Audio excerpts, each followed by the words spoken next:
তো ইন্টারেস্টটা প্রথম থেকেই ছিল অ্যাস্ট্রোলজির ওপরে। আফটার 12 যখন আমি দেখি, আর বেসিক্যালি আমি ইন্টারেস্ট লেগেছে যখন আমার মা আমার দাদাকে নিয়ে অন্য একজন অ্যাস্ট্রোলজারের কাছে গিয়েছিল। কারণ আমরা তো অ্যাস্ট্রোলজার, আমরা তো সবই বলতে পারি যে মানুষের ক্যারেক্টারটা কী হবে, তার ফিউচারে কি হতে পারে। আমরা কিন্তু কখনো তার ফিউচারটাকে আমরা চেঞ্জ করতে পারবো না, বাট আমরা ভালো করে গাইড করতে পারবো তাকে তার লাইফ পাতে। তো আমি দেখেছি যে কোথাও না কোথাও একটা ভুল ভ্রান্তি হয়েছে দাদার ক্ষেত্রে। তো সেইটা ভেবেই আমার আরও এই অ্যাস্ট্রোলজির উপরে ইন্টারেস্টটা এসছে। মানে সচরাচর যখনই লোকে অ্যাস্ট্রোলজারের কাছে যায় তখন ক্রাইসিস সিচুয়েশন, এটা হিউম্যান সাইকোলজি।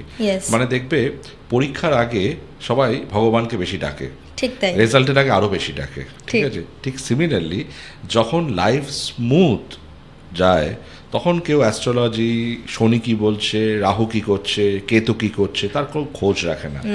যেই মুহূর্তে লাইফ একটা টার্ন নিতে শুরু করে তখন হঠাৎ করে লোকের মনে হয় যে এইটা মনে হয় শনির দশা, শনির সাথেই এই ফিয়ার ফ্যাক্টরটা আসে এবং তখন লোকে অ্যাস্ট্রোলজারের কাছে যায়।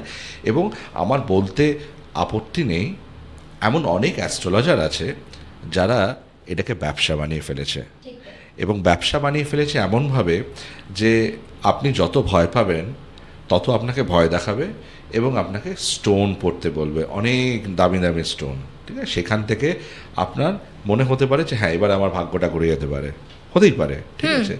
কিন্তু গীতায় বলে গেছে কর্ম করে যাও, ফল দেখো না।